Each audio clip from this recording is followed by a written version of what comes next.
Okay, so we're this is October 21st, 22nd, depending on which continent you're on. Just so that anybody who is listening to the recordings doesn't go crazy, there was no recording for last week.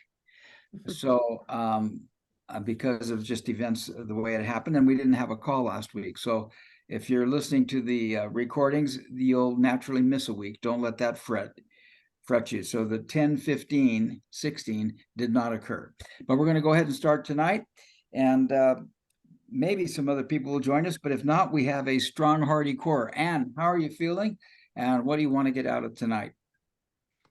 Yes, I'm feeling I'm thankful I didn't miss anything last week, and looking forward to today. Just a little bit of catch up as well. I did manage to catch up with Kelly. Yeah, so he's fine. Yeah, except that his body is really working on recovering on a lot of areas. Yeah, it's really good to catch up with him. Yeah. So that's exciting for me. So John, how do you feel and what do you expect to take away today?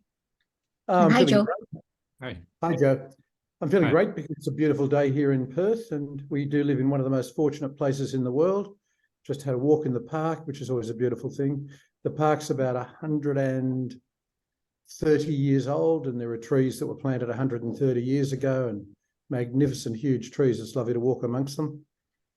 And so that's one of my favourite things to do on a Saturday or Sunday morning when I've got a bit more time. And yes, we've done a few things around home, and I've got a few things to do today, but it's good to be able to join the call. Always look forward to learning more about Bucky and to learning about things that are almost always relevant to the world we're living in at the moment. So that's how I'm feeling. So Joe, how are you feeling today, and what do you hope to take out of today?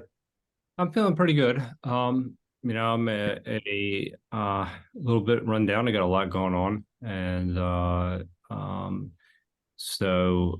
I've just had to kind of take things slowly. That's all. I'll be visiting a friend in New York tomorrow, so I'm excited about that, and somebody that I haven't met yet. So I'm really looking forward to that, and we had a really good Stoic conference today, and I'm looking forward to actually having a great evening with with Critical Path. I was away in the weekend, so I'm really looking forward to this and just building off of a lot of the things that we've discussed, over the past few weeks. So that's where I am. Steve, how are you feeling? What are you looking to take away from today? Well, I'm looking forward to our conversation. I mentioned at the beginning of the call we didn't have a call last week because of certain circumstances, and I've been playing I did a party for a friend last night. My band, I had put a 3-piece group together, a saxophone and a bass player, and we played for an hour and a half last night doing some rock and roll music and 70s and 80s stuff, which is my kind of stuff. But I'm also looking forward to Bucky's book here, Critical Path. I've gotten some good stuff out of it, and he does tend to be really topical. He was such a forward thinker, and we're still trying to catch up with him, I think, in terms of our planet. So we'll go ahead and start reading. We were going to start here on the 15th, but we had no call on the 15th, so we're going to start right here on the 21st, 22nd. Right. And, let's see here. I'm going to close that down. Okay, good. John, how do you feel about reading? Happy to read, yes. Okay. Most of my inventions have come into public use long after my relevant patent rights have expired. Some of them have not yet come into public use, but will do so 50 years after their 1927 invention and 32 years after the 17-year patents have expired. This has not mattered to me since I did not take out the patents to make money, but only to document and demonstrate what the inventive little individual can accomplish, and to prove documentably the socio-economic existence of such unique industrialization lags. For instance, my mass-producible one-piece bathrooms that are now in mass production in West Germany and are fabricated as I planned with glass fibre reinforced polyester resin are almost exact visual form replicas of the sheet, copper and aluminium prototypes I developed, installed and thoroughly tested and proved at the United States Bureau of Standards Hydraulic Division in 1937-38, having first designed one in 1927. All of which, as designed, had to wait until the glass-reinforced polyester resins plastic industry had been developed, there being a half-century gestation period in the home improvements art. Paradoxically, the truly luxurious West German one-piece bathrooms are now about to be made obsolete by the combined effectiveness of my fog gun, self-cleaning device, and my dry packaged and hermetically sealed and mechanically carried away and packaged toilet device, which altogether eliminate all wet plumbing and do away with the need of piped in and away water and waterborne wastes. The amount of water needed by the fog gun is less than a pint per day per family. All water for our advanced dwelling machine will be brought to the dwelling in quantities equal to milk and fruit juice consumption. Now that I have proven that an individual can be world effective while eschewing either money or political advantage making, I do my best to discourage others from taking patents, which almost never pay off to the inventor. My patent taking was to effect a bridgehead accreditation to more effective employment of humanity's potentials. My half-century experience in the foregoing experiment makes me feel certain that if I had developed any of the inventions to make money or to aggrandize self, I would have failed to do either, as have so many thousands failed when committed.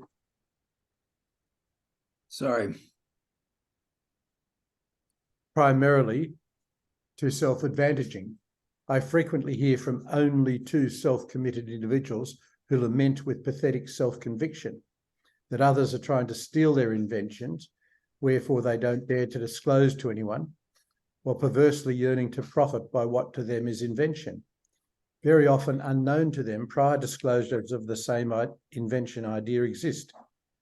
Ideas are easy to come by. Reduction to practice is an arduous but inspirationally rewarding matter.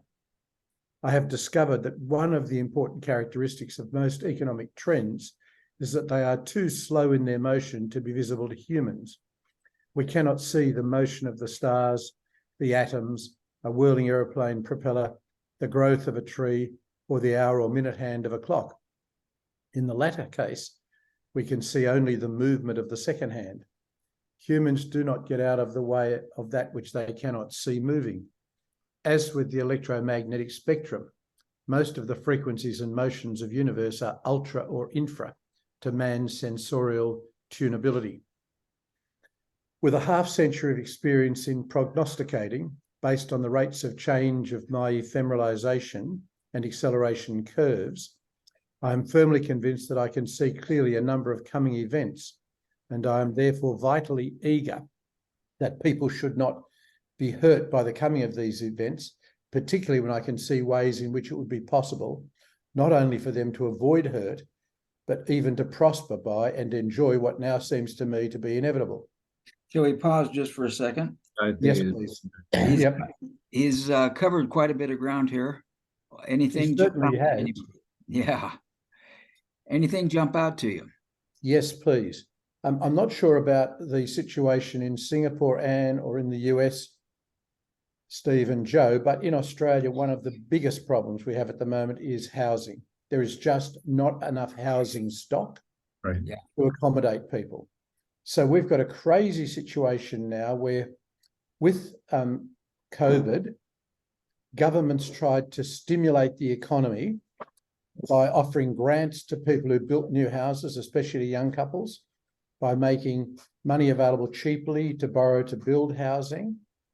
And where, as usual, governments are most ineffective in trying to achieve what they achieve, and usually very wasteful of money. So all that did was stimulated huge demand for which there wasn't the trades or material to construct the additional houses, which has meant substandard construction, delays, huge failures of builders, because there's nothing worse than a boom time. You can't get your trades.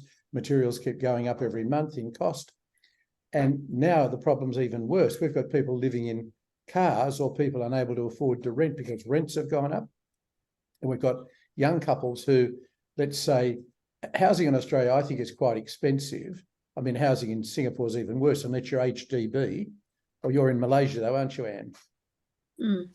Yeah. So again, I think there's some government subsidised cheap housing. And it seems to me the HDB scheme in Singapore works reasonably well. But this whole thing, one of the necessities for everybody is to have somewhere to live. But when we build, and I think Bucky said, the previous forms of construction of houses, here we use bricks, we use tiles, we use lots of materials. There's a lot of waste removed from the site afterwards. It's subject to weather and availability of trades.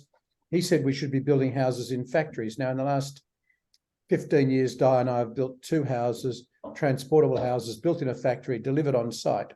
It's a much more efficient way to do it, but we should be encouraging far more people to do it. We shouldn't be generating demand which can't be met.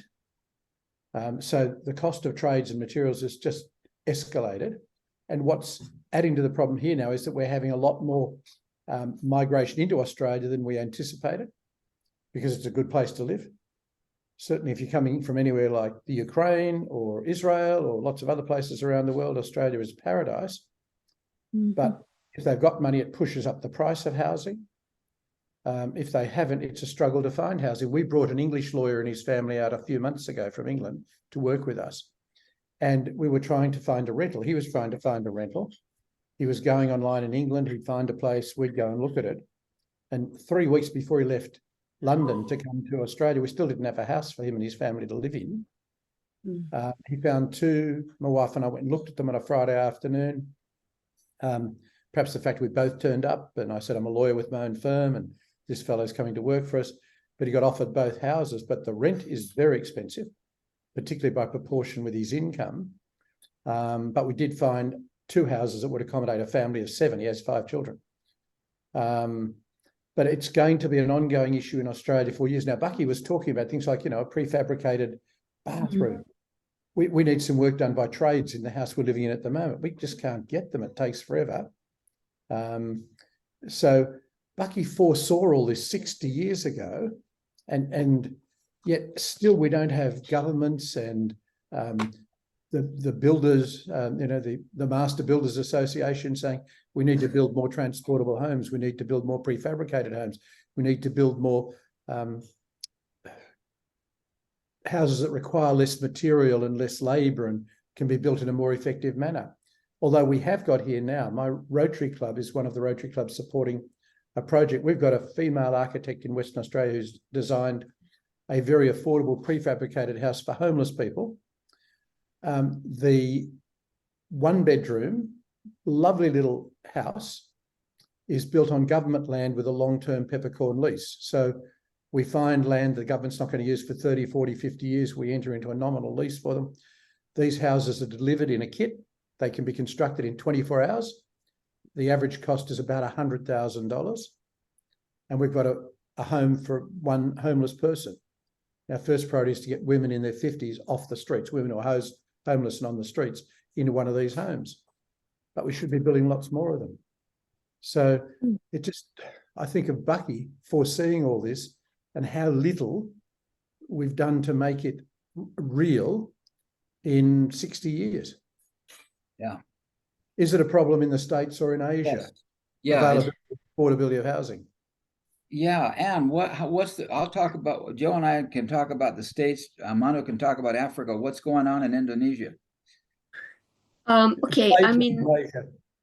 yeah, Malaysia. well, I can talk about both Indonesia and Malaysia, right? But in Malaysia, a lot of Asian countries, we are one of the most affordable places to have homes, so we most of us can afford landed property, even though they are like kind of spread like terrace houses and lots of them, but we all normally have double-storied homes, and then there are lots and lots of apartments, and like say for instance during COVID there were some buildings, they were doing 3 towers, 2 residences, and 1 is supposed to be office block.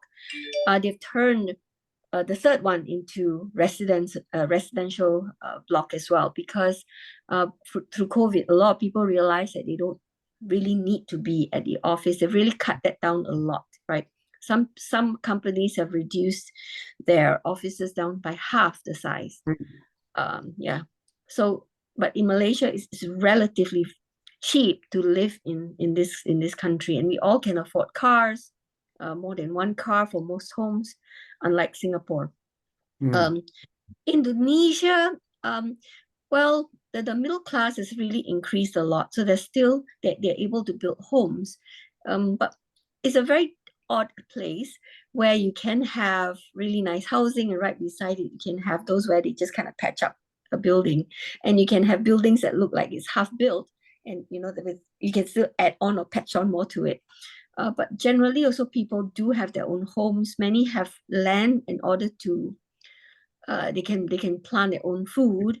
So even if they're poor, they're able to feed themselves. So that is and they used to live under. I remember in the 80s when I visited Jakarta, they used to live under the bridges, or even beneath flyovers and so on. You don't see that anymore. Yeah. So, but housing not an issue in this region, except Singapore. Singapore is expensive, but they do take care of their people. Okay. How are you feeling today, Manu? You want to talk about housing in Africa? I'm completely not in phase yet. I slept very late. Take your time. Join us one And what were you talking about housing? Sorry, I'm just can't get it. We started reading on page 149 of the book, and he was talking about Bucky talked about how he invented one-piece bathrooms, and he talked about how it takes 50 years to cycle up to get industry to coincide with technology. He talked about patents, but he's basically talking about how slowly the economy moves, and he even compared it to the human beings watching our hand on a, we can't see the hour hand move, and we don't get out of the way of something we don't see moving. That's anybody talked specifically about his housing ideas. And we'll read some more. I mean, we have here what you call the dichotomy of housing. You have a formal and informal. And formal housing is quite unaffordable. Basically, that is the bottom line. In that, if you look at the multiple of annual income that you need to get a house, it's just too high. And that coupled with high interest rates and all these things, it is a tough issue. It's not easy. So what we call social housing, could be an answer, but how will I say it? I'm not really a specialist of a thing. It's not yet, the impact is not yet a lot. Let's just put it that way. So generally, housing is a tough problem. That's my first assessment. Well, I'll just say what, I'm just going to repeat what Manu said probably about 3 or 4 weeks ago, because I thought it was absolutely profound. That it has become cheaper to own something, but more expensive to rent. And so when we hand out subsidies for something, that ownership, people that own the property often benefit, but the people that are renting don't. And so and we have a problem here in the United States. So one of the things that something that Bucky has talked about and I've spoken about here in the past is the convertibility of commercial property into residential. And where a lot of these properties, again, it's not an easy transition to make. There are a lot of structural modifications that need to take place. And so it becomes very expensive, and the price that they would have to charge is a little too high to make it worth their while. And part of that is regulatory issues that they do deal with within the city. However, if the city does provide them with subsidies, even then, they're in Philadelphia, at least, I believe that they would have to, in order to, make it worth their while, rent for around $2,700 a month. And where the average family or in the city is probably looking anywhere between $1,300 and $1,500 a month affordability. So you can give the price, you can give the subsidy to the owners to convert the building, but the problem is the individuals still can't pay the price. And that shows you that where you are making it cheaper to own something, but you're not making it cheaper for everyone, and there's an imbalance that starts to exist. And this imbalance is starting to come to a head. And this is not just in Philadelphia. I think that this is happening quite a bit nationally. Steve will tell you, San Francisco has an incredible homeless crisis right now, along with some other issues. We have it in Philadelphia. It's pretty high here. So I think we have we have an example here of how not only are the politics getting in the way, but also you have a kind of an economic issue that seems to be very difficult to address. That's I think that this is one of those situations where I think Bucky's right, but he's also he's also predicted about how technology could overcome these things, and that's not always the case. That's the reality. And so I do think that there are solutions to be had. I think that there are cheaper ways to make homes. I think there are more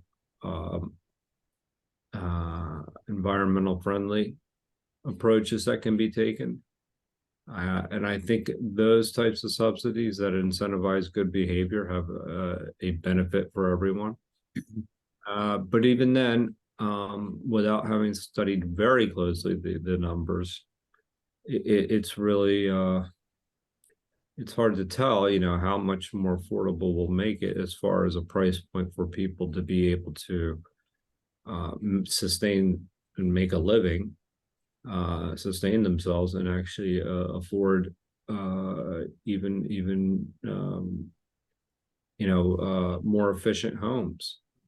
And so again, not having looked at the data, that we're in a pretty difficult situation here. And and Steve may have, he's a real estate expert, so he's gonna have a better idea about this than I do.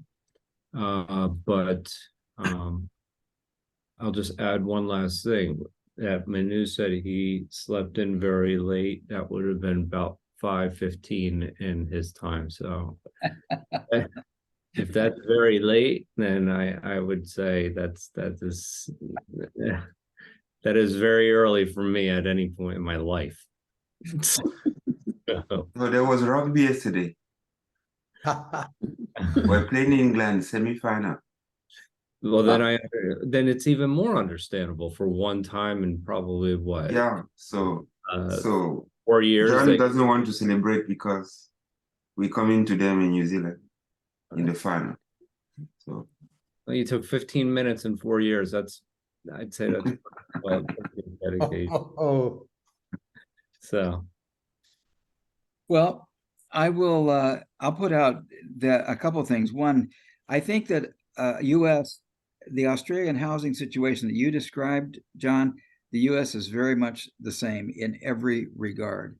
And I think one of Bucky's issues that he's pointed out a couple times as we've read Critical Path is it takes 50 years for zoning or for code laws to change and adapt to the new technology.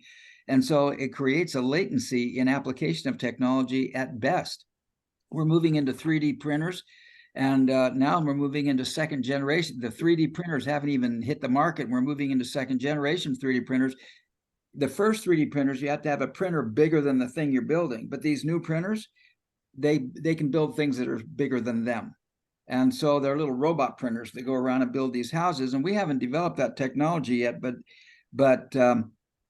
maybe some of this new technology will alleviate this lag in code that brings us around.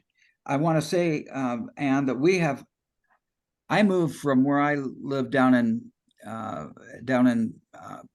Taylorsville, Salt Lake City, which is 50 long blocks south of downtown. And just recently I moved up into town. So like the state capitol is over there 6 blocks there over, and maybe 3 blocks up. And I'm on 154 north, 6th west. So I'm a block and a half north of the main street going east and west, and I'm 6 blocks away from the main street going north and south. I'm right downtown, and there's homeless people everywhere. If I drive, I have homeless people that live on the side of my building over here during wintertime, because there's a little cove there that protects them from the rain and snow.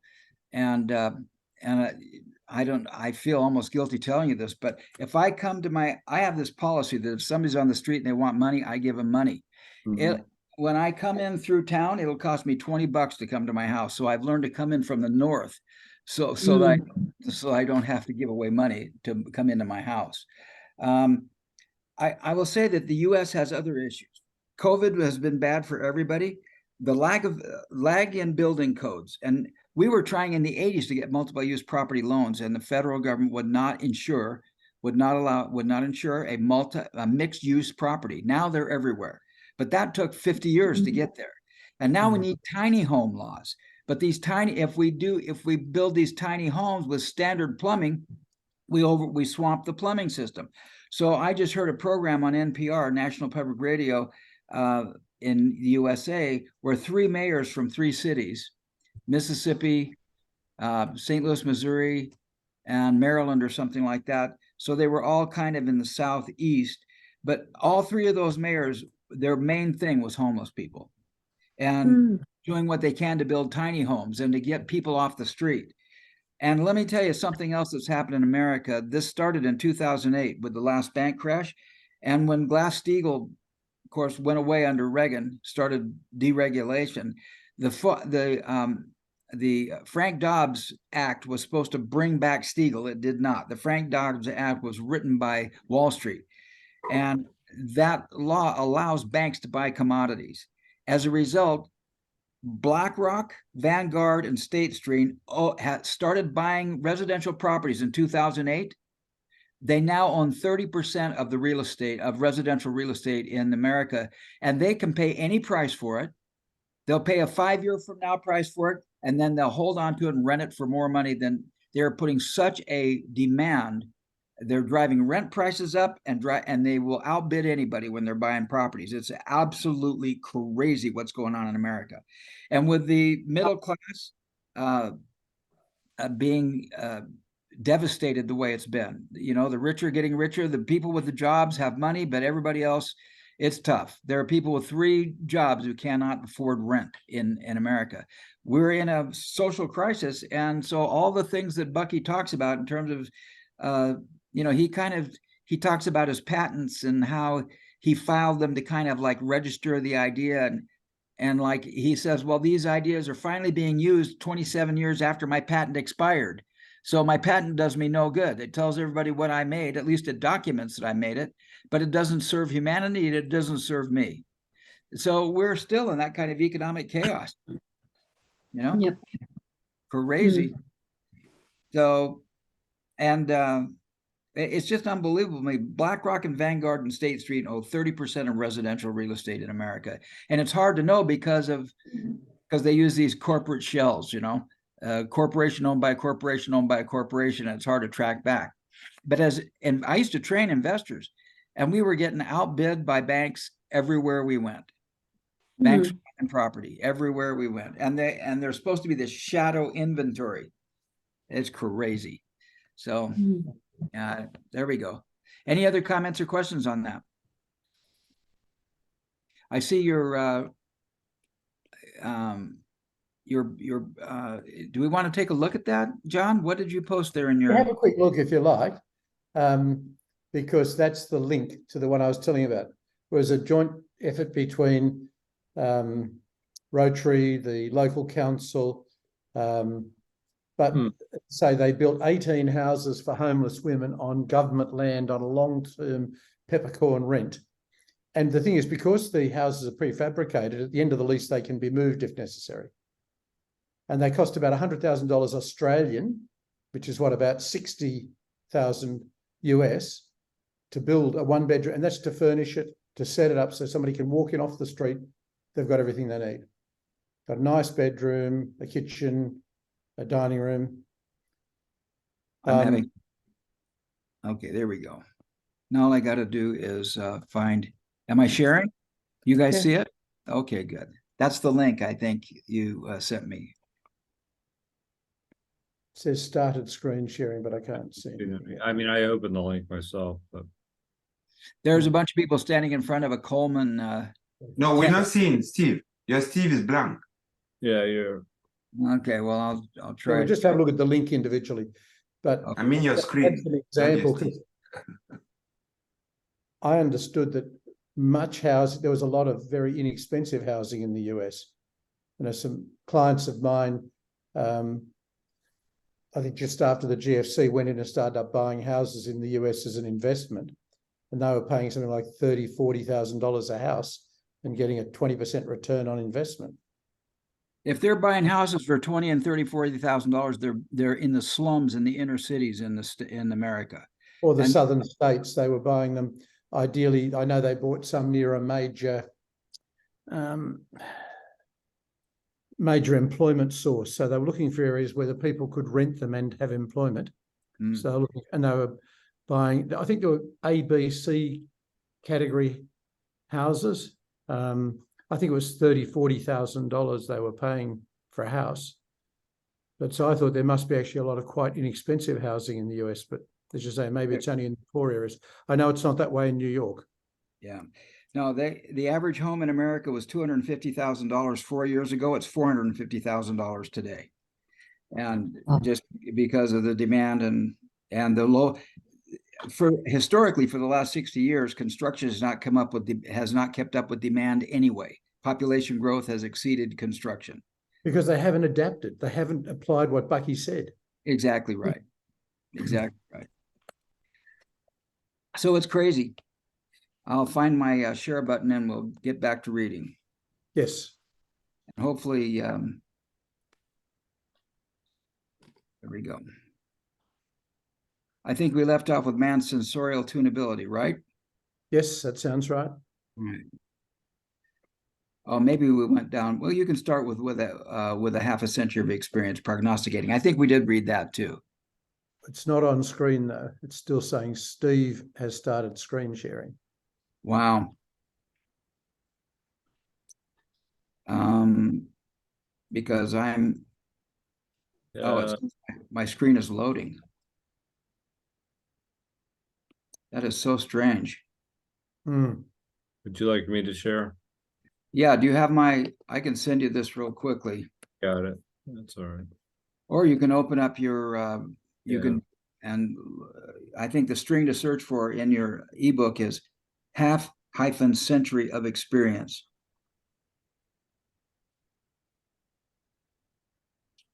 That's it. Yeah. Let me see here. Is it? There's a half a century of experience right there. Yep. I think we read that paragraph.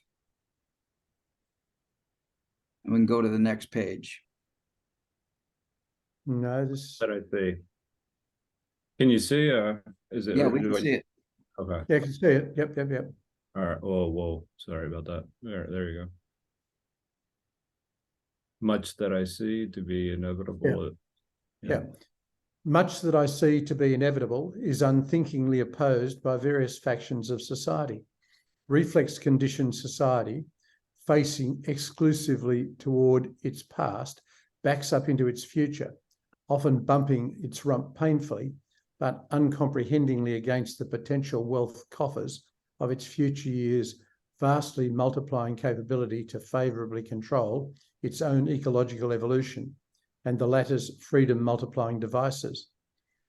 My recitation of self-disciplines may suggest that all I had to do was to conceive of the discipline and institute it, whereas the fact is that my previously conditioned reflexes frequently contradicted my intentions, while circumstances beyond my control converged so powerfully as to divert me from my intended self-disciplines.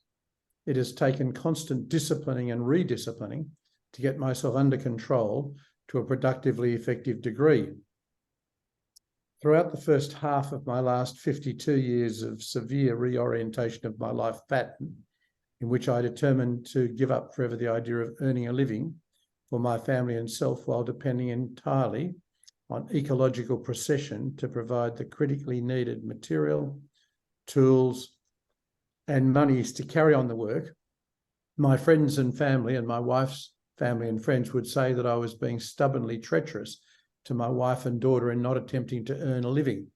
Thus goaded, I would from time to time accept a job that was proffered to me by some friend, and for the moment all these friends and family were relieved and delighted. In each instance, however, all my grand strategy would languish and things would go wrong until, for one reason or another, I jumped off the deep end again and recommitted myself to the unfunded comprehensive program of solving problems by environment-modifying artefacts produced with the most advanced science and technological means. Then everything would go smoothly again.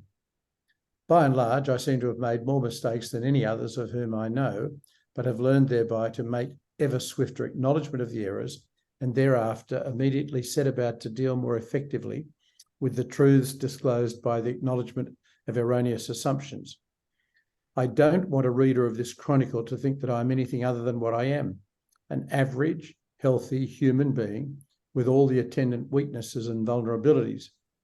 What is important is that the reorientation of my life and the criteria of its conduct did render such an average human being more effective than under conventional circumstances. There is one as yet unmentioned, comprehensively overriding commitment that I made before developing all my already recounted disciplines and commitments, especially to the principle of precession, whereby I gained complete release from the concept of earning a living for my family and myself, and gained as well the day-to-day practical physical implementation of all my artefact inventing and reduction of the latter to physical demonstration. I have deliberately kept this all-important commitment to the last. If it had not come first in my life pattern, however, it is quite possible I might not have had the insights that led to all the intercomplementary resolutions and self-discipline. Very good, please. Continue? Okay. My definition of the word believe means to accept an explanation of physical phenomena without any experiential evidence. At the outset of my resolve, not only to do my own thinking, but to keep that thinking concerned only with directly experienced evidence, I resolved to abandon completely all that I had ever been taught to believe. Experience had demonstrated to me that most people had an authority-trusting sense that persuaded them to believingly accept the dogma and legends of one religious group or another and to join that group's formalized worship of God. I asked myself whether I had any direct experiences in life that made me have to assume a greater intellect than that of humans to be operative in the universe. I immediately referred back to my good education in the sciences and my directly experienced learning of the operation of a plurality of physical laws, such as the inter-attraction of celestial bodies, varying inversely as the second power of the arithmetical distances intervening, which laws could only be expressed in the purely intellectual terms of mathematics, which plurality of laws always and only related to eternal relationships existing between and not in any one of the interrelated phenomena when considered only separately. None of the external and always concurrently operative laws had ever been found to contradict one another. Ergo, they were all designedly interaccommodative, like a train of gears. Many also were interaugmentative. I said that when we use the word design, in contradistinction to randomness, we immediately infer an intellect that sorts out a complex of potentials and interarranges components in complementary ways. Ergo, human mind, in discovering a plurality of these only mathematical expressible eternal laws, all of which are interaccommodative, is also discovering the intellectually designed scenario universe, whose designing requires the a priori eternal existence of an intellectual integrity of eternally self-regenerative universe. I said to myself, I am overwhelmed by the only experientially discovered evidence of an a priori eternal, omnicomprehensive, infinitely and exquisitely concerned intellectual integrity that we may call God, though knowing that in whatever way we humans refer to this integrity, it will always be an inadequate expression of the cosmic omniscience and omnipotence. Let's pause just for a second there. That's a pretty good definition. I've heard Bucky talk about his definition of God before, but that last part of that, those last two sentences are pretty clear about what he holds. Because, and there's a big discussion right now in quantum physics about the lack of the ability of quantum physics to discover reality. And there's a guy named Donald Hoffman who's talking about an amplituhedron, which sounds like, he says, is a fixed structure in which 3D space-time exists. And it's the amplituhedron sounds a lot to me like Bucky's jitterbug. And so that's kind of interesting. Any other comments or thoughts on what John has just been reading over these last couple of pages? Anything else you noticed? And you're on mute. Can we read this paragraph again? The one at the top of the page. Just this long paragraph. I think the one prior to this, it's clear enough, but this long one has got, I'm sure there's a lot that we can unravel there that I can't see. I asked myself, that one? Yeah. Yeah. I asked myself whether I had any direct experiences in life that made me have to assume a greater intellect than that of humans to be operative in universe.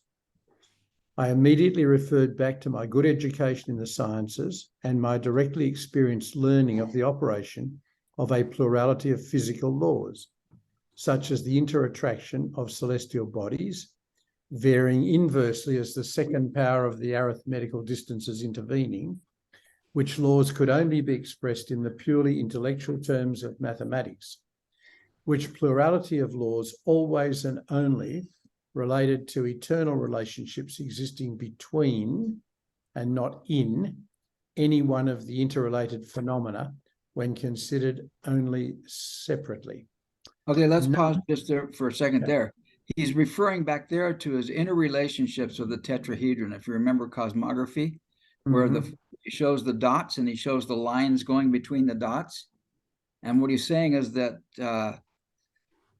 the interrelationships are what need to be intuited, and that let me see, didn't he say here that all of it could be expressed mathematically, but that the relationships existed between and not in any one of the interrelated phenomena. So he's talking about the tetrahedron in cosmography and his formula n squared minus n over 2. I just thought I would bring that up because I hear that all through that paragraph. Any other comments? He's also saying that he's not a genius. I think he was saying, did I have to be a genius to achieve what I achieved? And he's saying, no, I didn't have to be a genius. Right. Any other comments or questions on that? It would pay to read, as Anne said. Let's just read it without interpreting. Well, I don't want to get, my point was not to get too far buried. Anne, do you got everything up to that point? Yeah, thank you very much. Good. None of the eternal and always concurrently operative laws had ever been found to contradict one another, ergo, they were all designedly interaccommodative, like a train of gears. Many also were interaugmentative. I said that when we use the word design in contradistinction to randomness, we immediately infer an intellect that sorts out a complex of potentials and interarranges components in complementary ways. Ergo, human mind, in discovering a plurality of these only mathematically expressible eternal laws, all of which are interaccommodative, is also discovering the intellectually designed scenario universe, whose designing requires the a priori eternal existence of an intellectual integrity of eternally self-regenerative universe. Okay, shall we pause there? Do you got that, Anne? That's kind of complicated. Yeah, I get it now because it's talking about everything in the universe. You know, it's like it comes together and works like these gears that just seem to fit into, you know, and work in like one system. Okay, thank you. And each part augments the other part and has integrity, and it's regenerative. Cool. And here comes the last part, this great statement about God. I said to myself, I am overwhelmed by the only experientially discovered evidence of an a priori eternal, omnicomprehensive, infinitely and exquisitely concerned intellectual integrity that we may call God, though knowing that in whatever way we humans refer to this integrity, it will always be an inadequate expression of its cosmic omniscience and omnipotence. Yeah. Cool. Any thoughts on that? Just really quickly. Sounds, I'm sorry, go ahead, Manoj. I was just going to say, the question was, is there God? And the answer is clear, there is God. It is very clear. It's not, that's why I wanted to read the whole stuff, even buggy. Now, we are inside. And there is a very, very, very important passage that was read there, and that is to say that to conceive universe, you have to accept that a priori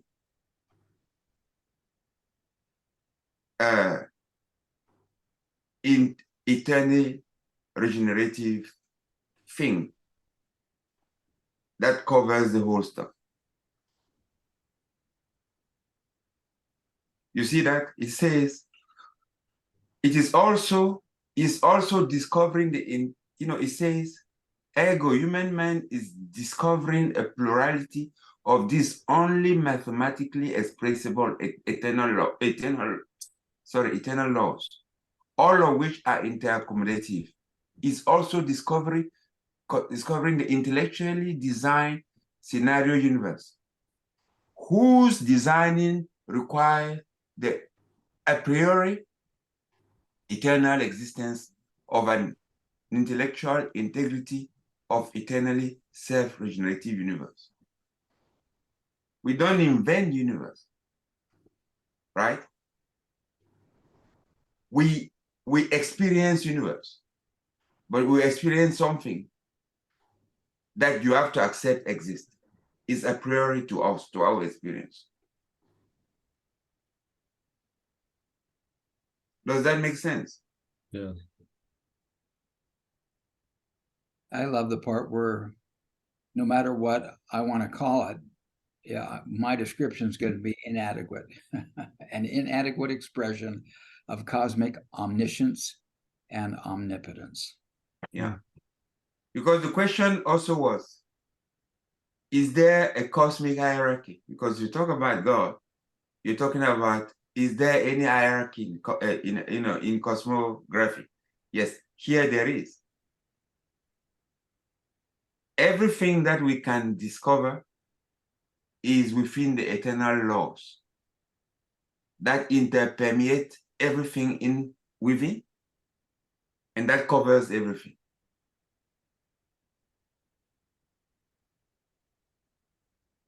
So there's order to the universe. Yeah, it say as opposed to the notion of randomness. Exactly. Yeah. And that's where he's talking about, I think even in the previous page, essentially he's alluding to principles. How he made some of his discoveries. Yeah. And I'll tell you what, this is very much like the Wednesday call with Walter Russell. And notice that in our experience, we can very, very easily kind of edulcorate it, that is, twist it with ideologies and things like that, and appropriate God.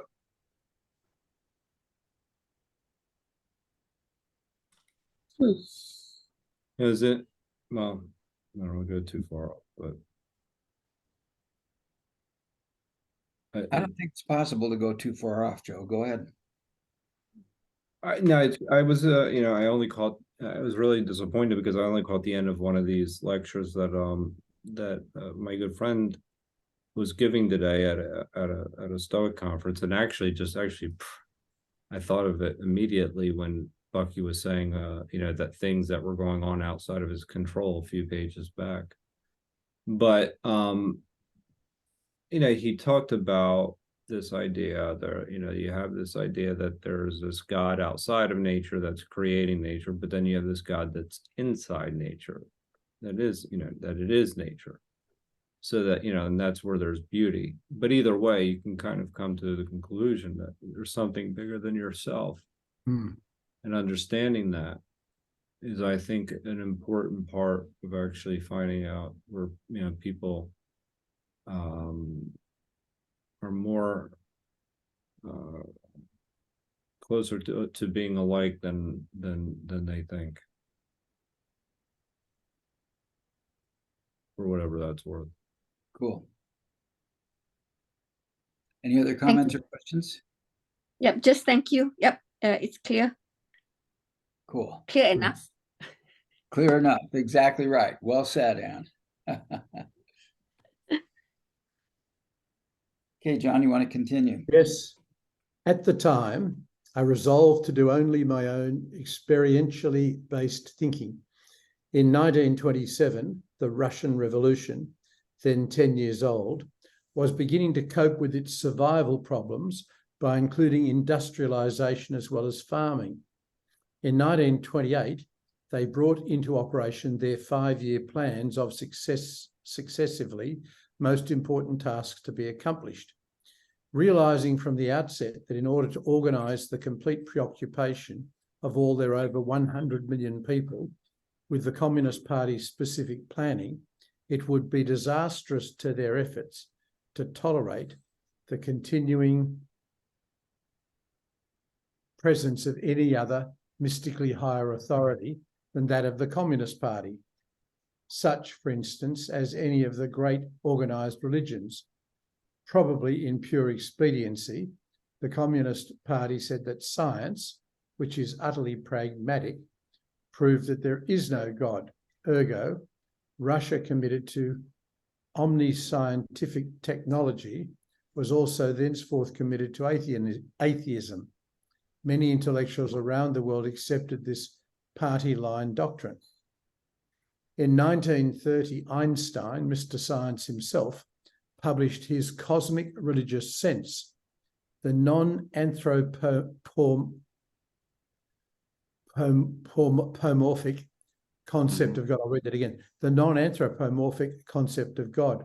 Einstein said that the great scientists such as Kepler and Galileo, whom the Roman Catholic Church had excommunicated as heretics, were, because of their absolute faith in the orderliness of the universe, far more committed to the non-anthropomorphic cosmic God than were the individuals heading the formal religious organisations. Since 1927, whenever I'm going to sleep, I always concentrate my thinking on what I call ever rethinking the Lord's Prayer. The Lord's Prayer had obviously been evolved by a plurality of deeply earnest and thoughtful individuals whose names we will never know. My latest rethinking of it follows. I'm confident, contrary to the Russian assumption that science invalidated all possibilities of the existence of God, that, as specifically argued, my following declaration constitutes a scientific, meticulous, direct experience-based proof of God. Ever rethinking Lord's Prayer, July 12, 1979. Sorry. Can you read? I'm confident there. No, I just want. What's that? Sorry. You're saying, can you go back to read? I'm confident. Okay. I'm confident, contrary to the Russian assumption that science invalidated all possibilities of the existence of God, that, as specifically argued, my following declaration constitutes a scientifically meticulous, direct experience-based proof of God. So this is Bucky's Ever Rethinking the Lord's Prayer, July 12, 1979. To be satisfactory to science, all definitions must be stated in terms of experience. I define universe as all of humanity's, in all known time, consciously apprehended and communicated to self or others' experiences. Sorry. By using the word God, I am consciously employing four clearly differentiated from one another experience-engendered thoughts. Firstly, I mean those experience-engendered thoughts which are predicated upon past successions of unexpected human discoveries of mathematically incisive, physically demonstrable answers to what theretofore had been misassumed to be forever unanswerable cosmic magnitude questions. Wherefore, I now assume it to be scientifically manifest and therefore experientially reasonable that scientifically explainable answers may and probably will eventually be given to all questions.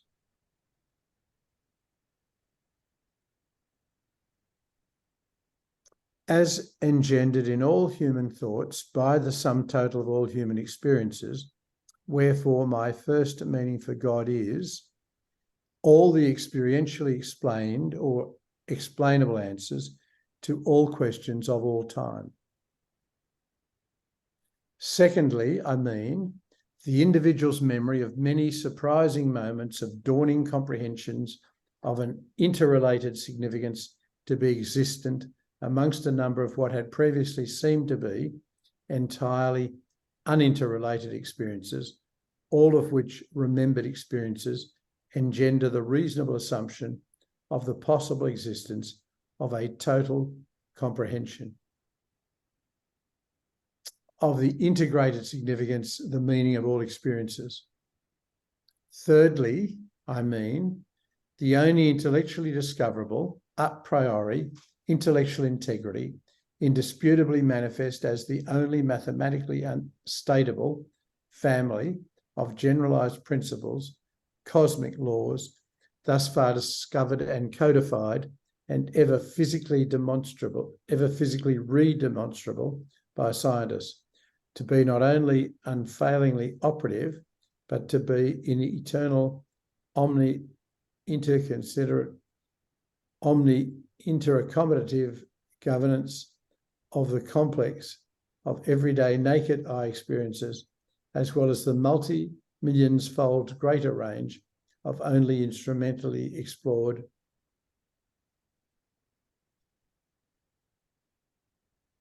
infra and ultra tunable micro and macro universe events. Fourthly, I mean all the mystery inherent in all human experiences, which, as a lifetime ratioed to eternity, is individually limited to almost negligible twixt sleepings glimpses of only a few local episodes of one of the infinite myriads of concurrently and overlappingly operative, sum totally never-ending cosmic scenario serials. With these four meanings, I now directly address God. Our God, since omni experience is your identity, you have given us overwhelming manifest of your complete knowledge, of your complete comprehension, of your complete concern, of your complete coordination, of your complete responsibility, of your complete capability to cope in absolute wisdom and effectiveness with all problems and events, and of your eternally unfailing reliability to do so. Yours, dear God, is the only and complete glory. Well, let's pause right there just for a second. So there seems to be quite this warm-up. He's rethinking the Lord's Prayer, and finally he addresses God here in this last little part. Mm-hmm. And I think, I don't know, I'm just real impressed that you have given us overwhelming manifest. And this idea of complete knowledge, complete comprehension, concern, coordination, responsibility, capability to cope, wisdom, and effectiveness with all problems and events, of your eternally unfailing reliability to do so. It's kind of like, another way to say this is kind of like like Carl Sagan's blue dot conversation, that the odds of us having a life, and that life has to occur within certain temperatures, centigrade or Fahrenheit, and that all things seem to be working meticulously to create the possibility of having an experience. It seems to me that this is another way to say what Carl Sagan said about the uniqueness. You know, if anything were different, we probably couldn't even be here, but everything isn't different. Everything is exactly the way it is. And so he refers to God's comprehension, concern, coordination, responsibility, capability of coping, absolute wisdom and effectiveness with problems and events. I don't know, it just seems to be an interesting approach, an engineer's approach to Carl Sagan's blue dot conversation. Any other comments or thoughts? No, Um, I just think that he's acknowledging here cosmic integrity. Oh, yeah. So you can't define God. You have to acknowledge God. I like that. So there's always like to say divine Steve. And I say Steve play guitar. Therefore, Steve is guitar. It's just partial. Yeah. Steve is Steve. So we are in cosmic integrity. We can't stop it. We can't do anything. That is the law. That is the universal principle.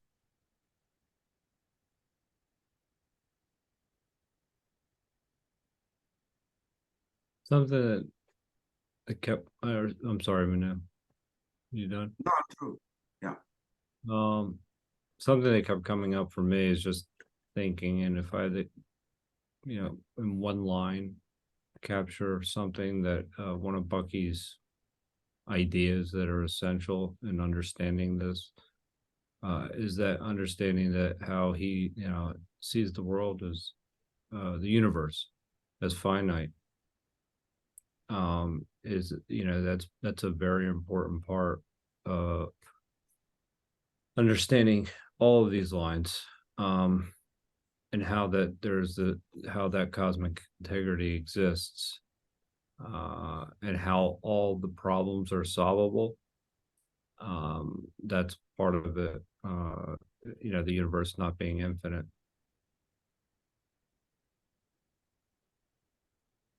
It is interesting to note that at the time of development of quantum mechanics, there were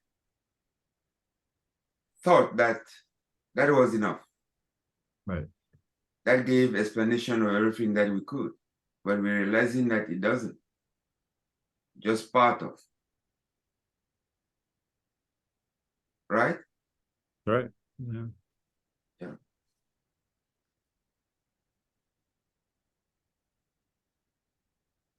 Okay. Yeah. Shall we continue? Yep, I think we're at by glory I mean, aren't we? Yeah, this is an important part Yep. right here. Physical Yep. and metaphysical. By glory I mean the synergetic totality of all physical and metaphysical radiation and of all physical and metaphysical gravity of finite but non-unitarily conceptual scenario universe, in whose synergetic totality the a priori energy potentials of both radiation and gravity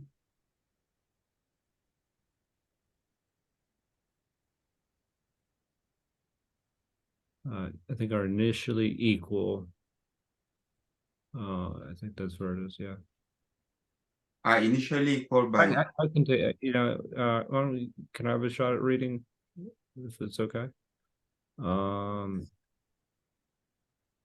Are initially equal, but whose respective behavioral patterns are such that radiation's entropic, redundant, disintegrating, and disintegrating. Oh, you got it? Yeah, I've got it. Okay. Yep. So do you want me to start where you just finished? Yeah, that'd be great. Is always less effective than gravity's non-redundant, syntropic integrating. Radiation is plural and differentiable. Radiation is focusable, beamable, and self-sinusing, is interceptable, separatist, and biasable. Ergo, has shadowed voids and vulnerabilities. Gravity is unit and undifferentiable. Gravity is comprehensive, inclusively embracing and permeative, is non-focusable and shadowless, and is omni-integrative. All of which characteristics of gravity are also the characteristics of love. Love is metaphysical gravity. You, dear God, Sorry are the about that. totally, whoops. I'll You, dear just, God, since you totally- popped on, I'll just say that if you watch the movie Interstellar by Christopher Nolan, wrote it, Matthew McConaughey, Anne Hathaway, the underlying premise of that movie Interstellar, it deals with black holes and gravity, and the underlying premise is that gravity is love. That's the premise of that movie Interstellar. So I just thought I'd throw that out. Go ahead. another thing very interesting here that you mentioned that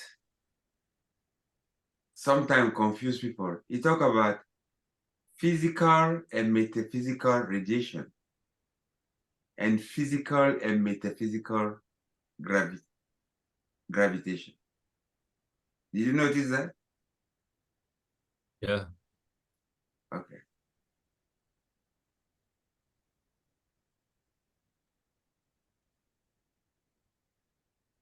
Okay, we ready to proceed?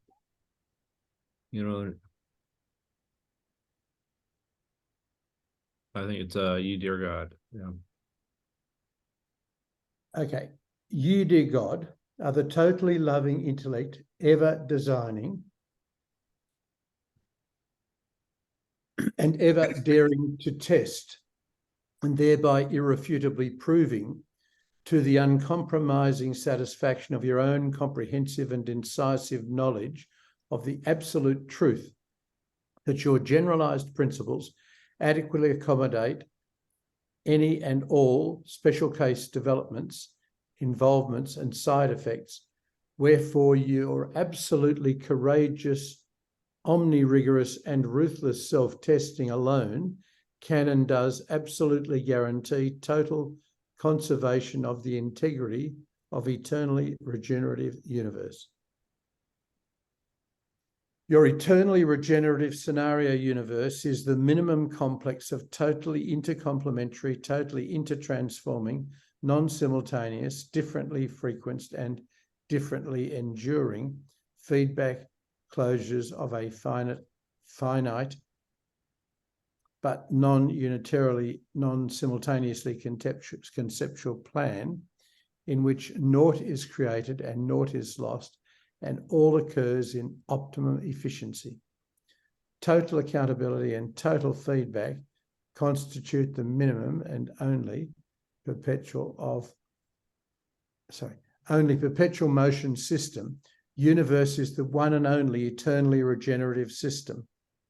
To accomplish your regenerative integrity, you give yourself the responsibility of eternal, absolutely continuous, tirelessly vigilant wisdom, whereby we have absolute faith and trust in you, and we worship you awe-inspiredly, all thankfully, rejoicingly.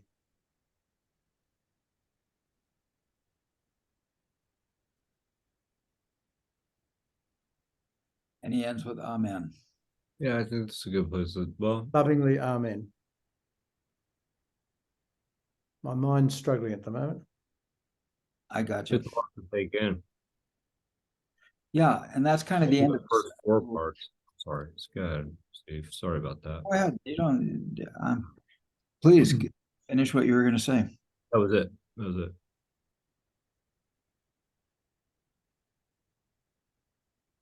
Okay, well, it's kind of the end of the section. Hmm. I'm looking at the book here. We can continue to read another just finish this page if we like. Yep, yep. Yeah, I'm happy to do that. All right, let's Sorry. go In ahead. considering theology and science, I think it is important to note their differences regarding familiar and not so familiar cosmic concepts. It is the very essence of my thinking that, for a principle to qualify as generalizable in science, there must be known exceptions to its reliability. Exceptionless means eternal. Principles can be only eternal. Mathematics are eternal.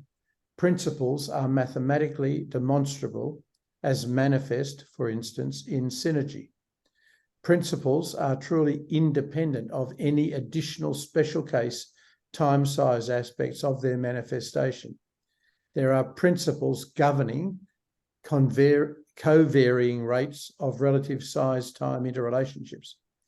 That principle is manifest in E equals mc squared, c squared being the utterly unimpeded rate of growth of an omnidirectionally expanding light wave surface as demonstrated in vacuo. This also involves the mathematical principle that a system's linear dimension grows at a first power rate while its surface grows at a second power rate and its volume at a third power rate. A steel needle with an initial length of 6 feet and a diameter of 2 inches, having a slenderness length L/R ratio of 36:1, is reduced to a needle 3 inches long with a diameter of 0.08333 of an inch. The 6-foot needle sinks in the water. The 3-inch needle floats on the water. Its volume, ergo its weight, has become so negligible that its surface relates only to the surface tension of the water, its weight being much less than can be supported by the atomic interattractions producing the molecular membrane of the water surface. Cool. Let's pause right there. Is everybody okay to pause right there? We'll pick up there for next time. Everybody okay with that? Yep. Any comments on what we just read? Go ahead. No, I think he's building on the idea of principles. And what was the one line that caught my it's up here. It is principles are truly independent of any special case, time, size, aspects of their manifestation. They are principles governing co-varying rates of relative size, time, and interrelationships. Yeah, I mean, I that's where, if you're into philosophy, he's kind of talking about universals and particulars. And the principles are universals, and our everyday interactions are particulars. But And then, yeah, how they're independent in a special case, that all our interactions are independent and they are special case. But they're, they're governed by the same principles. Cool. I'd argue virtue. What's that, Joe? I would argue virtue is Mhm. what's governing. Anyway. Yeah. Yeah, I find that his description here of generalized principles and is pretty cool, because I've looked for a definition, and just like finding him a definition of God, he has some good words here relative to all that. I'm not sure what I get about what's his point about a steel needle. You know, if it's 2 inches long, it floats in the water, but if it's 6 feet long, it sinks. What Oh, yeah. what do you think is? It is a mathematical relationship of the ratio between the length and the radius of any body. It does not depend on the size of a body. All that depends on is the ratio.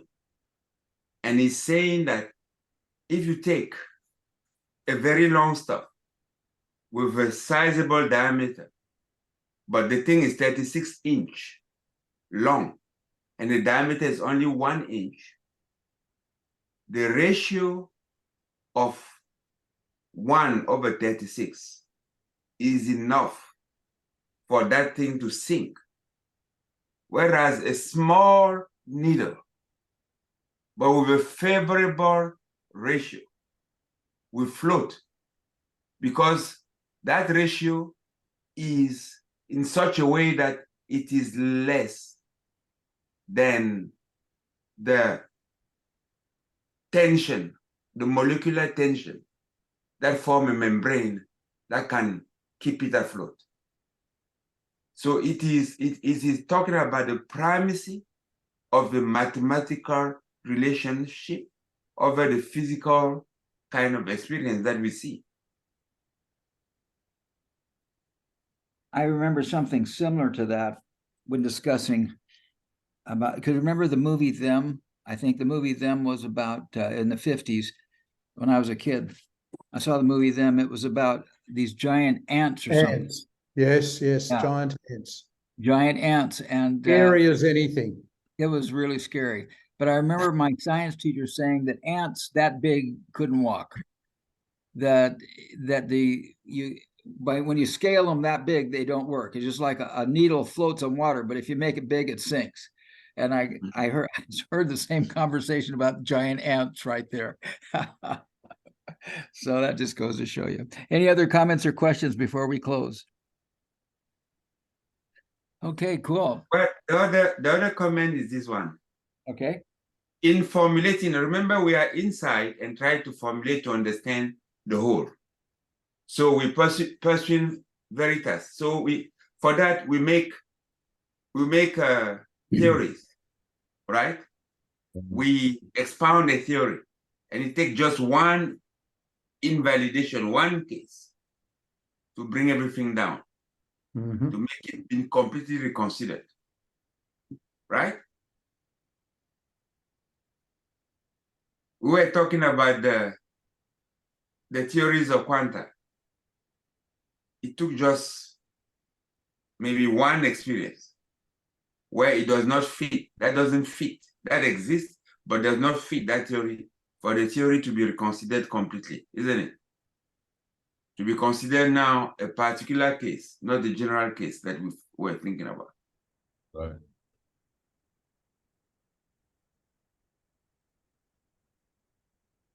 Cool. So we always there's always this dynamic that we use induction to generalize, but we are always testing, right? We're already testing, and then that test validate that generalization of induction or invalidate it. But we always, that boundary between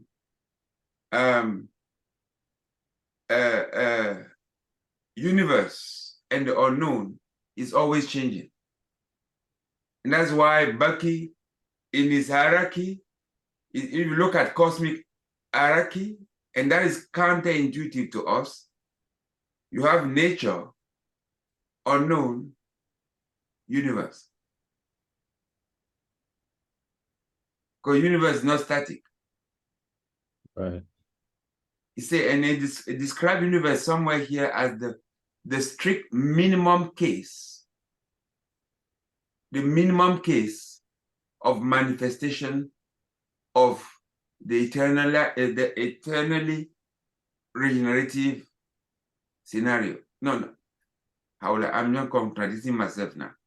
Is the minimum manifestation of a general principle to us. Does it make sense? It does. Yes. So what we know, that is our universe, is a tiny thing in comparison to what we don't know. That is Right. out of our universe, out of our experience or recorded experience. It's very tiny. And that might be in itself the very support of life. Why do we live for tomorrow? Or why do we live in anticipation of tomorrow? That is, every day at the time constitute what we call life, the succession of that. I mean, we live in this call today in anticipation of a call next weekend, all right? Mhm. That call next weekend, we don't know what it's going to be. We just expect it. And we are going to experience that call next weekend, and therefore account it into our universe, of course. In between, anything can happen. Anne might have an emergency for somewhere, and she's not going to be part of next week, still being called Becky Weekend call. Do you get what I'm trying to say? Yeah, absolutely. I mean, And then if I may diverge a little bit, yesterday, and a little bit from this, and share something that I thought about. Steve, you are in Utah, right? Yes, In Salt Lake City. yes. Imagine that you have a project in New York, Okay, and you direct the whole project from your tiny office at your apartment in Utah. yes, I've done that before. What is it? What? What is it? What is what? The project in New What is York? that you're doing? In relationship, sorry for the others, to complex numbers. Yeah, hmm. it was design and accounting. Yeah, but what is it? Can you experience New York and Utah at the same time? Oh, no, I can't experience. I can have an But experience. but New York and Utah are in content relationship, right? Right. So if Joe were in New York, is in that area, in the tri-state area, Not too and far. Joe is your man, your foreman on site, and you are feeling, you are the sign and Joe is the cosine of that thing that you call the project, isn't it? Okay.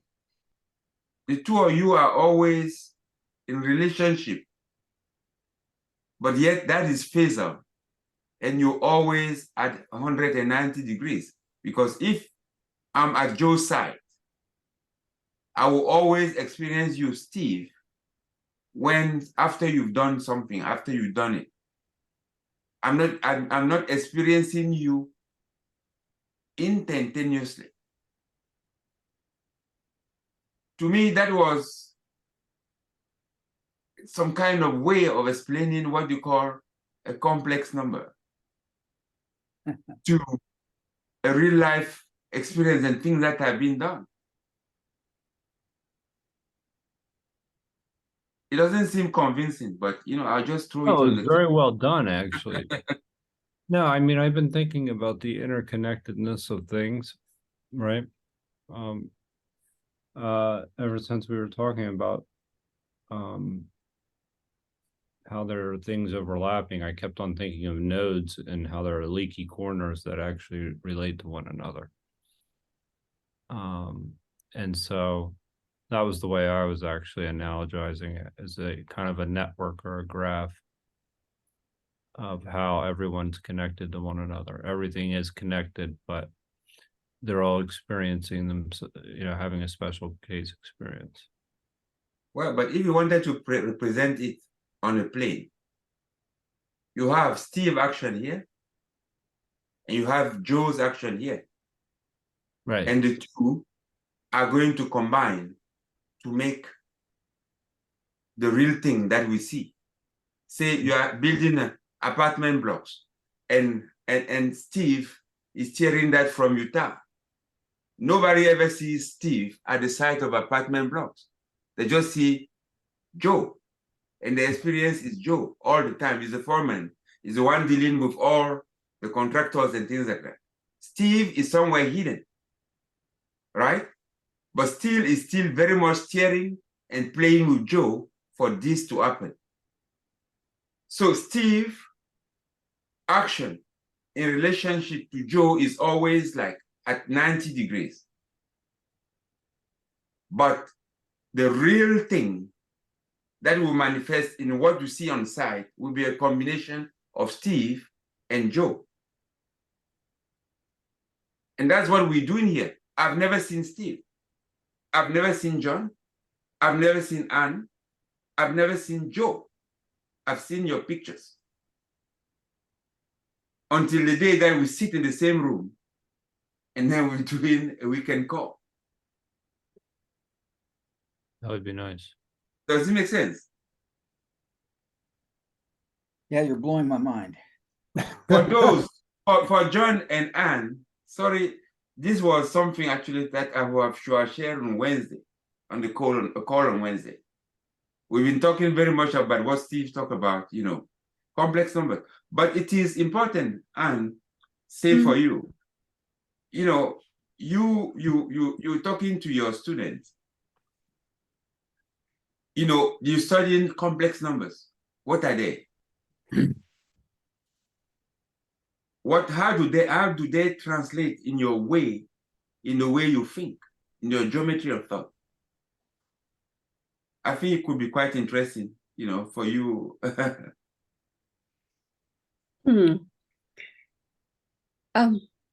You need an answer to that one? No. It was just a comment. I realize now that I was sharing this. It was a little bit out of context. No, it wasn't. It was No, both of you. It wasn't. it really wasn't. Because John or you are not on the Wednesday calls. Well, that part was, yeah. I wasn't out of context. It's mind blowing, actually. It is mind blowing.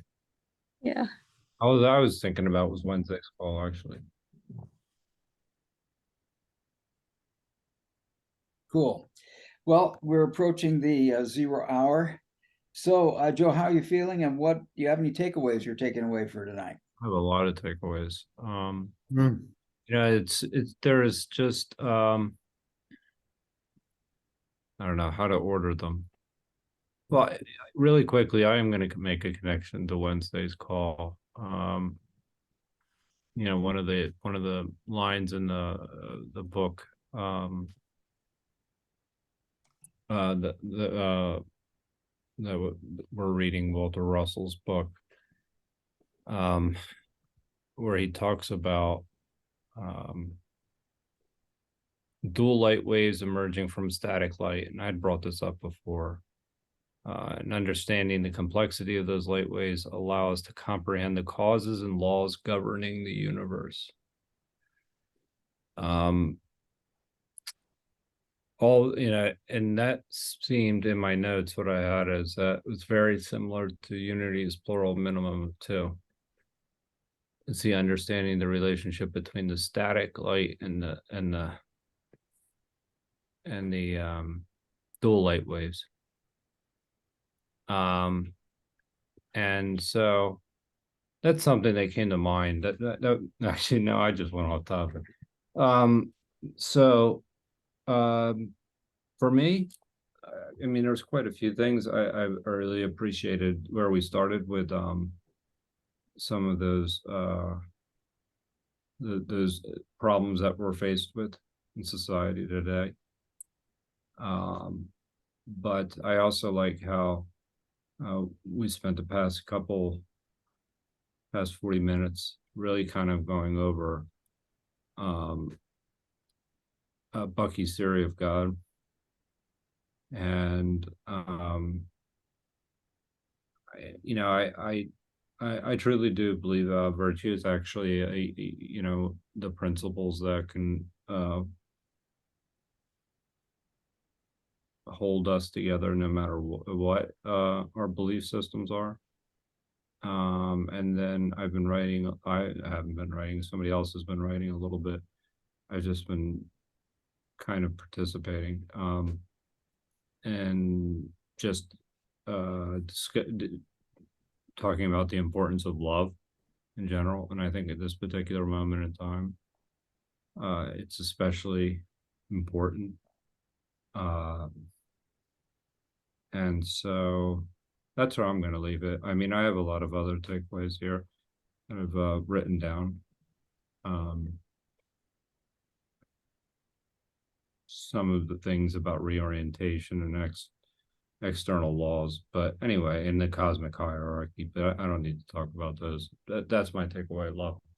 All right. Anne, how you doing? What do you take away from today? Okay. The one that struck me the most, I'm most excited about, is actually the whole idea of eternal regeneration. Yeah. And right there on page, the page that talks about the paragraph that we read twice. Okay. We talked about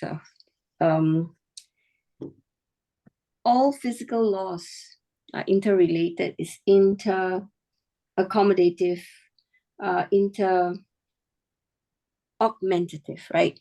And that I feel strongly represents eternal regeneration scientifically, because I'm speaking more and more about this in my school with my team, right? But when you talk about being regenerative, eternally regenerative, it's just a bit kind of far out there. But with those terminology, it kind of brings it all together.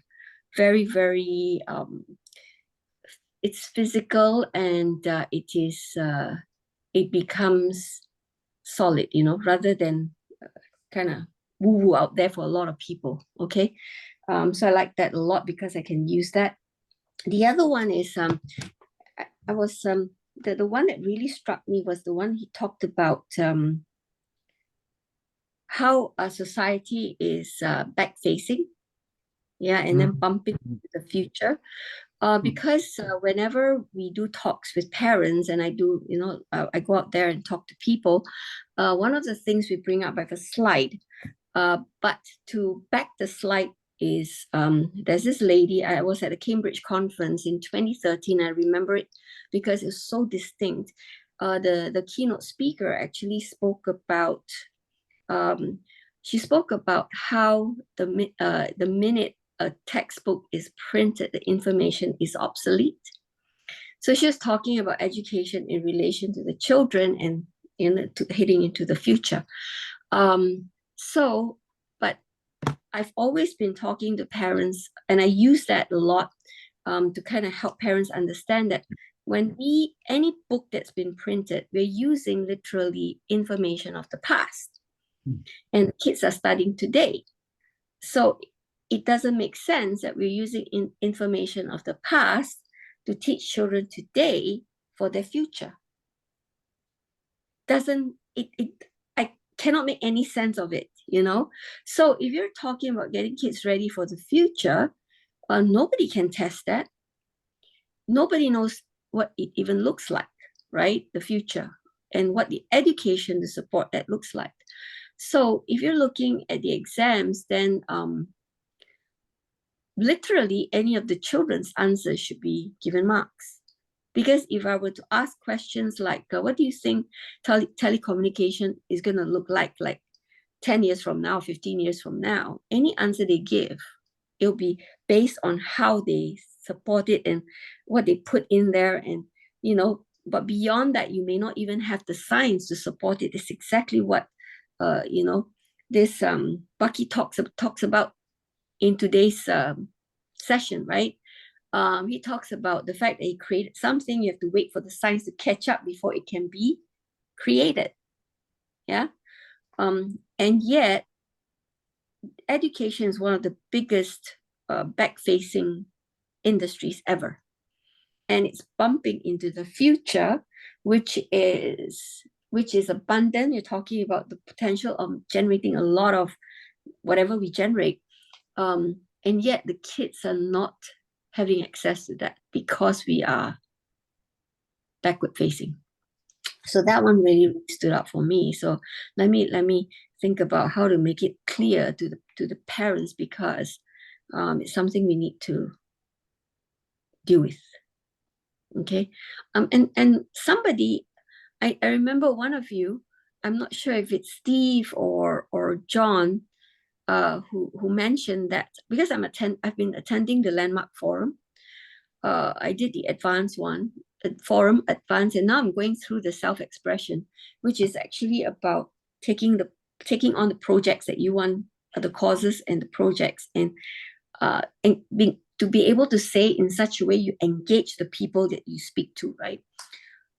So one of the things we wanted to do was like to shift the parents' thinking, and I wanted to do a stop it movement, telling parents to stop doing whatever, or teachers and educators to stop certain things. And by stopping, you unleash the kids, Yeah, it doesn't stop the kids from moving forward. You stop doing certain things and the kids will just move. So I'm working on that now, but it's this back-facing thing that I feel is pulling it backwards, and and I'm gonna see how to link it to that stop it movement thing that I want to do. Okay, so thank you very much. Very, very powerful day today, and that's what I got out of it. And Manu, how do you feel, and what did you get out of today?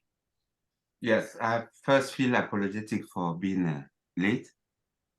We won a place to the finals of World Cup rugby yesterday, and it was late by South African time, and we're celebrating also late.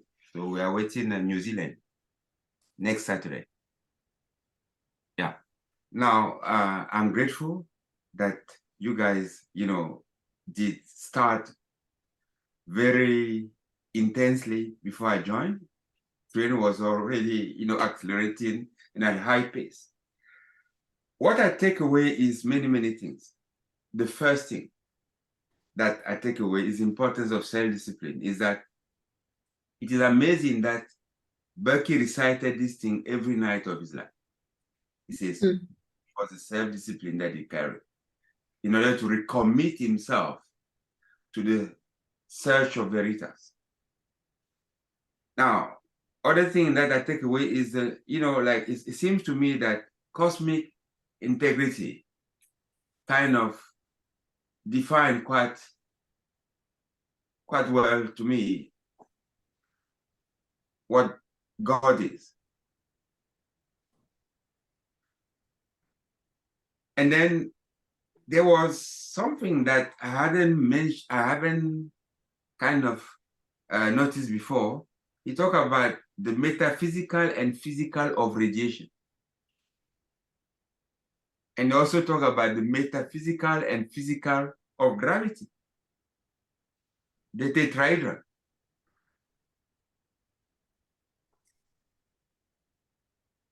Another point that I note down is knowledge is systematic. Action is processive. And that join what we always talk about, systems and processes going together. And then another word is that all in universe is all interaccommodative. But sometimes inter-augmentative. You didn't say that all the time, sometimes.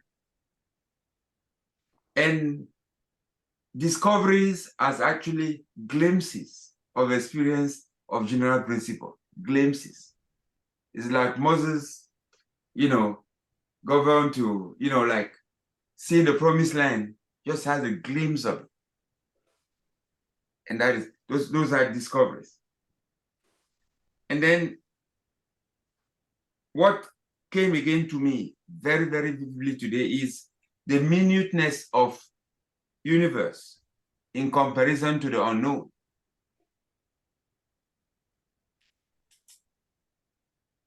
The minuteness of our universe, our experiences that are recorded in comparison to the unknown. And that to me is the driving force of us, waking up every day, emerging from sleep and looking forward onto something. And then that requires then, as Becky had to do it, daily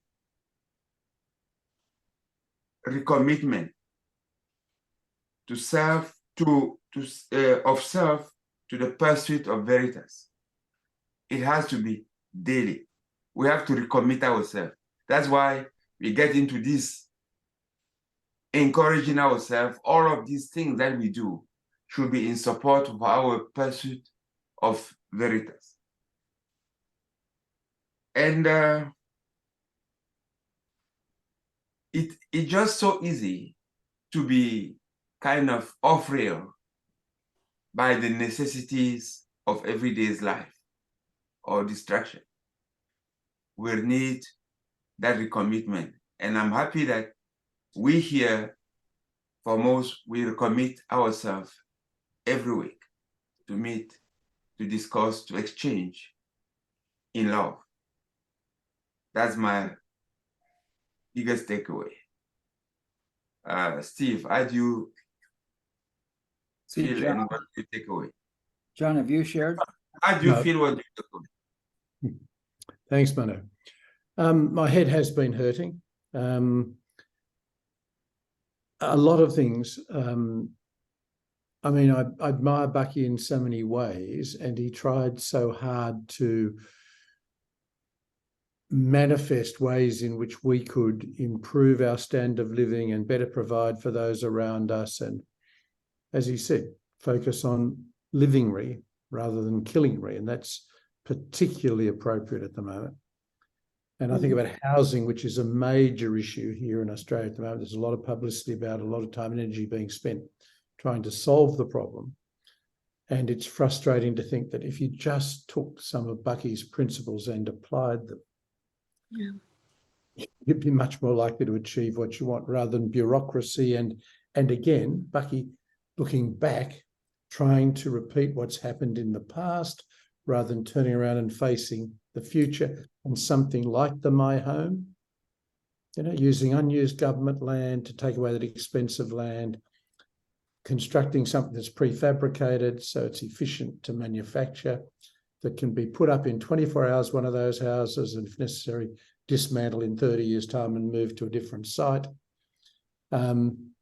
It's frustrating to think that we could be doing so much better as a community, as a society, as a country, as a world, to make sure everybody's at least got somewhere safe to sleep.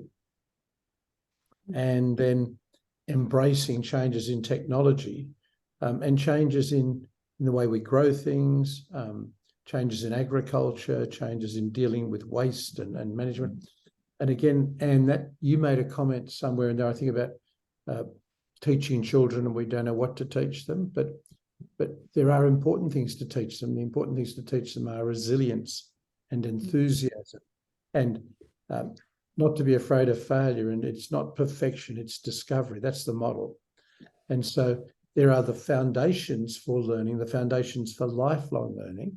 What Bucky said was, I basically had to be a rebel. I had to change my beliefs, change my habits to go against everything I'd been taught, to approach things differently. And this is it. We've got the bureaucrats, we've got the vested interests, we've got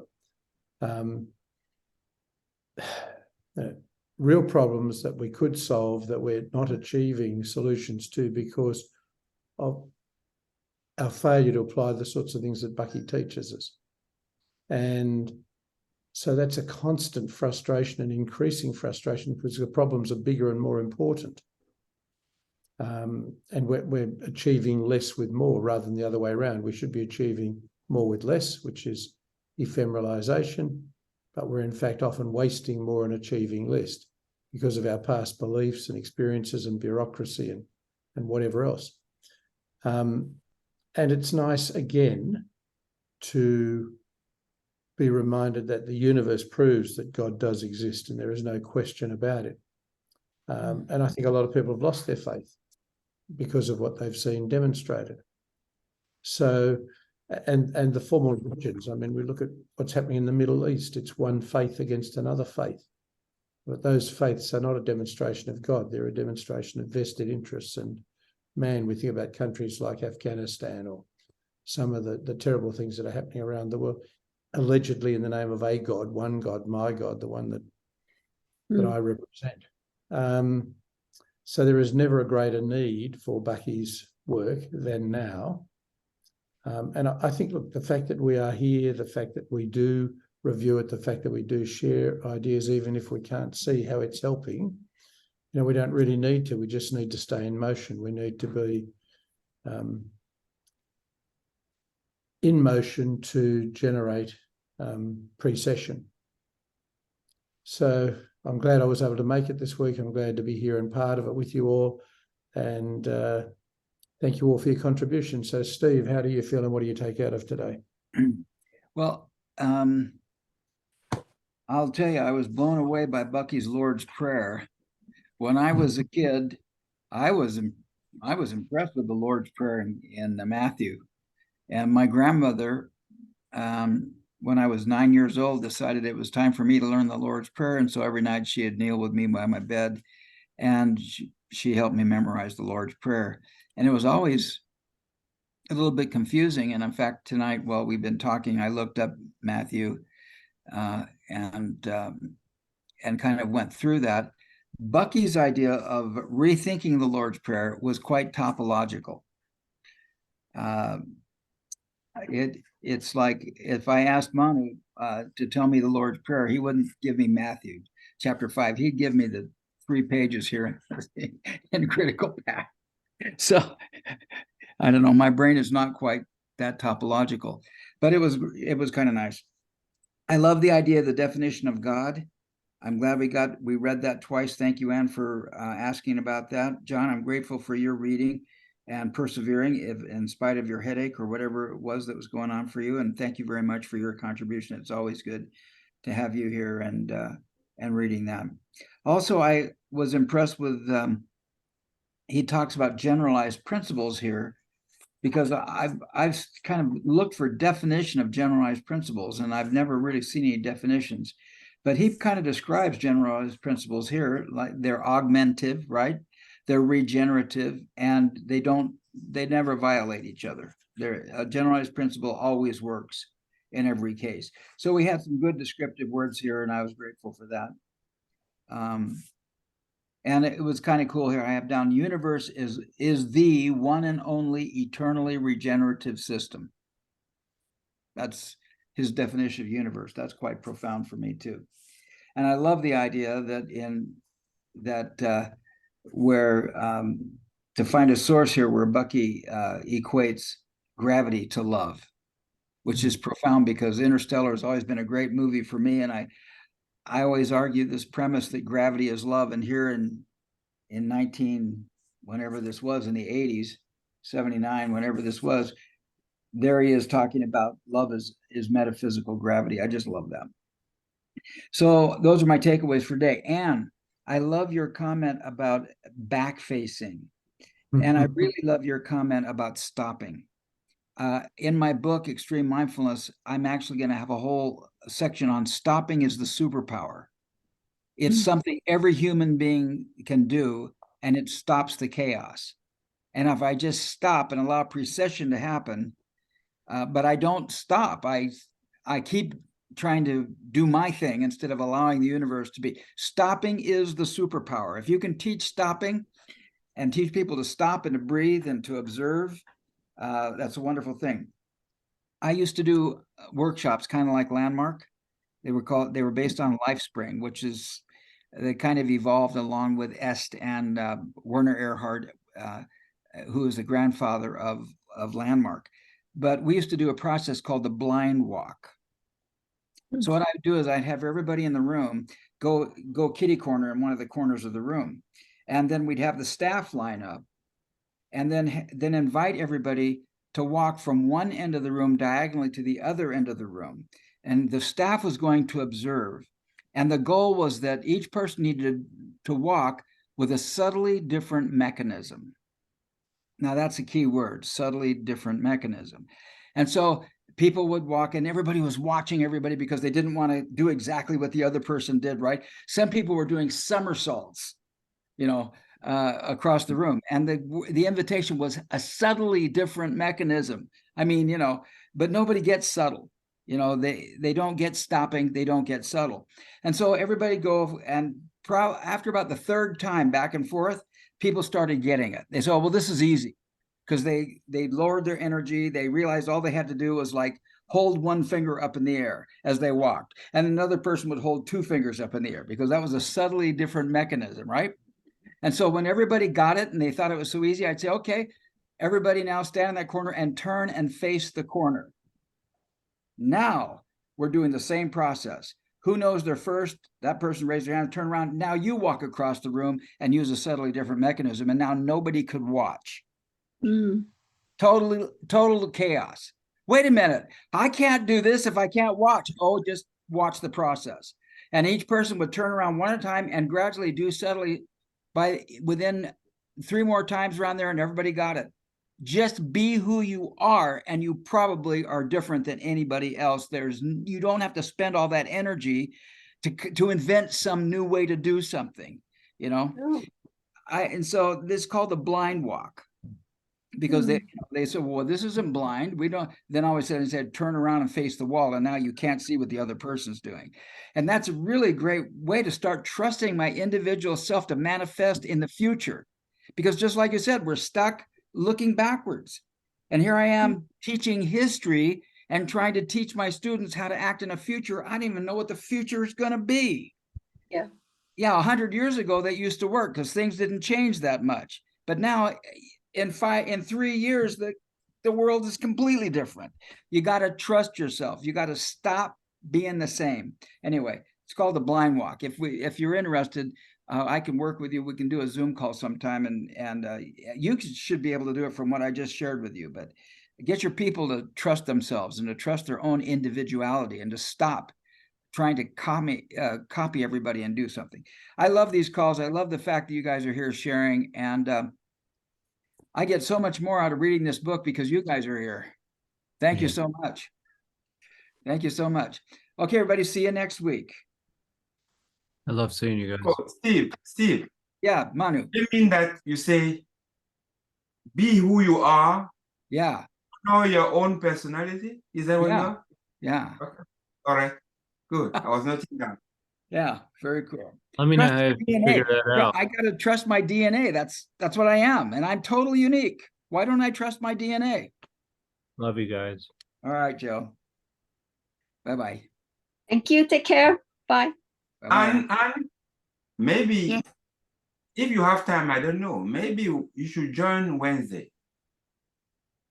Oh, We have a call on Wednesday. Most of us on this call. But